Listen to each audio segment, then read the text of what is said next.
allow nduku mondo o address abductions ma ok wa address ka kech awan ipenja idhi nyisa ma Tanzania to manduku wacho ni to maiye ka koro kaponi inyalo invite wagi nduku mondo wa discuss abductions maiye kae I will have a different opinion but ang'isi ni ji ariyo mondo ke standard gi en ng'ama iluongo ni Mwabili Mwagodi oh no make Tanzania to duoke kae to duoke state moro marach okay mano to 2 months ago the team longo Boniface Mwangi mabe no makucha those are the two men I discuss and I discuss foreign abduction from by foreign countries okawach mayeka it jogi oriwo kikawuondi manduku giri wachogi jogi oriwo arrests tinde ko mak ng'ato sani ko bio mak nduku ka oko kae kato bio mak oko kae to jomoko go picha to wacho no bed abducted ng'en seche moko wacho moko blow things out of context Osco work station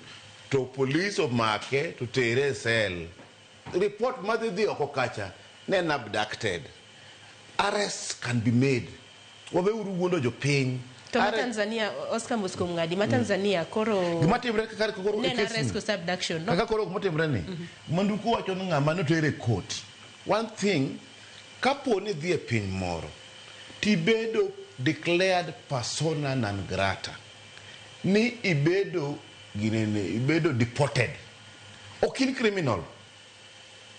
manduku wacho ni itimo crime ikoso ni piny chande apana the country was a chieng' moro lomoko ni ka Zimbabwe Raila neno pingo Mugabe then of this Zimbabwe could be a meeting marriage MD I think MDU something like that but it was declared persona non grata moko chupane to ngise ni visa Mario bedo cancelled it can be cancelled kaka chupo chande chuni Sharon ni seche magino bedo cancelled no to okoyi ni bet e borders mar country chande mago international law nyakang ni dog thuru nikech gine magimi visa mar donjo kanyo to visa mar donjo kanyo no onyalo bedo revoked anytime depending on kaka sirkal chande neni mano community criminal omuni be declared persona non grata tigoli kanyo tedhi mar dhi e court ten ni oyudi kacha to labda in illegal immigrant to illegal immigrant ibedo subjected a magistrate court makacha ma declare ni nkech bendo ka illegal mikongi nyalo tweak 1 month mondi e kibedo deported but kibedo be declared nis owachi ni visa mari bedo cancelled gi kanyo to ang'no chuni ni mondo timango e dogi mar gik bokoro timre kaka koro ng'ato mak ochuo sindan ogoye otimango mago crime mobedo committed gi that authority makato ko bedo ni police motimre Tanzania kacha bende pod human rights mag ng'ano bedo violated koro en gimo pogre gi gima wawacho ke mo mang'isi seche mang'aso ndiko deadline makama to ko ng'iswa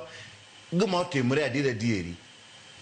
ni ng'ato moko o make police ko se o make ng'ene yalo bedo dhi bichara mari moro to yok mati mago hala o maki bogoyi bochwe sindan boduoki koni lakini obedo blamed a government makata chande kolo kotimo investigation ngabe jabro wacho ni ai ng'at me wacho no seche moko jok mo make go ok gin jowa kendo wakika mo make to en Canada ng'amo invite to tima ng'ayi ka mokwongo koro I believe kaka koro nduku wacho nduku is an investigator onego bed ni wadhi deep into ok wabeda ni abductions dogo se ngene wasebedo nyaka kod abductions ma ji abduct themselves to one generally ko wacho abduction tiyo moko malala to wacho no bed abducted kata case bro poro san nitiere court manyaka kara mafakaro gi ne represent kijana moro gi we represent nikech gi discover ni ang'o mwadili go kai koro wa kedo moko blanket nitiere abductions nitiere legal arrest mabende some of those people most of them claimed ne gi bed abducted sirkal no present gi court magin kod cases e court gik manage timo koro okonego bed ni seche mwago mbaka to wago mbaka ka gimwa kia gik mwadilo and it has been there abduction obedo repeated manyaka jo mak legally motimo makosa nyaka jok manduko to jo corruption go ko mak ja corruption man corruption case donge wacho ni macho bed abducted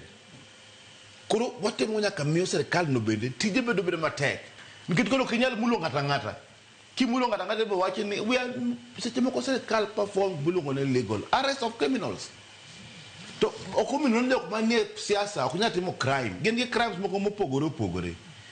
ma MP moro be nano kana lomoko neno obedo abducted e kanisa kamentiere jaode gin go ni jomoko ariyo biro to kawe gari mo abducted en gach osiepni magi to kwach baso walk to koro tere hospital Karen hospital bolor ne kendo kanyo but I don't know why that hospital was even allowed to do those things koro wasebedo gi drama mang'eny gik matimore oriwore ntiere abductions ma are illegal ma seche moko bedo performed gi jok ma are suspected ni gin jok matiyo ni state mago ntiere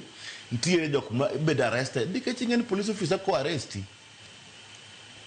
onyalo arresti because of investigation then gi discover Sharon wamako our suspect then kama to kwayudo koonge kod makosa ba obedo released